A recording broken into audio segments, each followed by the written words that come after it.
ನಮಸ್ಕಾರ ಸ್ನೇಹಿತರೆ, ಮತ್ತೊಂದು ವಿಡಿಯೋಗೆ ಸ್ವಾಗತ. ವೀಕೆಂಡ್ ಬತ್ತು ಅಂದರೆ ಕಿಚ್ಚ ಸುದೀಪ್ ಸರ್ ಅವರು ಬರುತ್ತಾರೆ. ವಾರ ಪೂರ್ತಿ ನಡೆದ ತಪ್ಪುಗಳಿಗೆ ಸುದೀಪ್ ಸರ್ ಅವರು ವಾರದ ಕಥೆಯಲ್ಲಿ ನ್ಯಾಯ ಒದಗಿಸುತ್ತಾರೆ. ಈ ವಾರದ ಪಂಚಾಯಿತಿ ಇಂದು ನಡೆಯಲಿದೆ. ಸುದೀಪ್ ಸರ್ ಅವರು ಸಾಕಷ್ಟು ವಿಚಾರಗಳನ್ನು ಮಾತನಾಡಲಿದ್ದಾರೆ. ಈ ವಾರ ಅತಿಥಿಗಳು ಬಂದಿದ್ದರು. ಅವರು ನಡೆದುಕೊಂಡ ರೀತಿ ಸಾಕಷ್ಟು ಚರ್ಚೆ ಹುಟ್ಟು ಹಾಕಿತ್ತು. ಇನ್ನು ಮನೆಯಲ್ಲಿ ಗಿಲ್ಲಿ ನಡೆ ಸಾಕಷ್ಟು ಚರ್ಚೆಗೆ ಕಾರಣ ಆಗಿತ್ತು. ಹಾಗಾದರೆ ವೀಕೆಂಡ್ನಲ್ಲಿ ಚರ್ಚೆ ಆಗಬೇಕಾದ ವಿಷಯಗಳು ಏನು? ಆ ಬಗ್ಗೆ ಇಲ್ಲಿದೆ ವಿವರ. ಗಿಲ್ಲಿ ನಡೆದುಕೊಂಡ ರೀತಿ. ಈ ಬಾರಿ ಗಿಲ್ಲಿ ಅವರು ನಡೆದುಕೊಂಡ ರೀತಿ ಚರ್ಚೆಗೆ ಗ್ರಾಸವಾಗಿದೆ.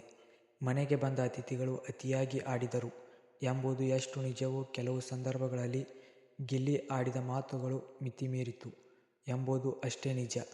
ಮಂಜು ಬಳಿ ಎಷ್ಟನೇ ಮದುವೆ ಎಂದು ಕೇಳಿದ್ದು ಪದೇ ಪದೇ ಬಿಟ್ಟು ತಿನ್ನೋಕೆ ಬಂದಿದ್ದೀರಾ ಎಂದು ಹೇಳಿದ್ದು ವೀಕೆಂಡ್ನಲ್ಲಿ ಚರ್ಚೆಯ ಪ್ರಮುಖ ವಿಷಯ ಆಗಿರಲಿದೆ.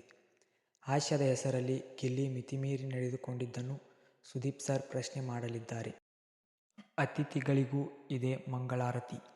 ಬಿಗ್ ಬಾಸ್ ಮನೆಗೆ ಬಂದ ಅತಿಥಿಗಳಿಗೂ ಮಂಗಳಾರತಿ ಇದೆ ಎಂಬ ಪ್ರಶ್ನೆ ಮೂಡಿದೆ. ಇಲ್ಲಿ ಗಿಲ್ಲಿಯದು ಎಷ್ಟು ತಪ್ಪಿದೆಯೋ ಅತಿಥಿಗಳು ಕೂಡ ಅಷ್ಟೇ ತಪ್ಪನ್ನು ಮಾಡಿದ್ದಾರೆ. ಇದನ್ನು ಸುದೀಪ್ ಸರ್ ಅವರು ಪ್ರಶ್ನೆ ಮಾಡೋ ಸಾಧ್ಯತೆ ಇದೆ. ಅಭಿಷೇಕ್ನ ನಡೆ. ಅಭಿಷೇಕ್ ಅವರು ಈ ವಾರ ಮ್ಯಾನೇಜರ್ ಆಗಿದ್ದರು.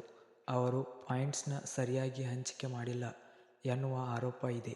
ಇದನ್ನು ಸುದೀಪ್ ಸರ್ ಅವರು ಚರ್ಚೆಗೆ ತೆಗೆದುಕೊಳ್ಳುವ ಸಾಧ್ಯತೆ ಇದೆ. ಟೀ ಕೊಬ್ಬು. ಧ್ರುವಂತ್ ಅವರು ಈ ವಾರ ಟೀ ಕೊಬ್ಬು ಎಂಬ ಪದ ಬಳಕೆ ಮಾಡಿದ್ದಾರೆ.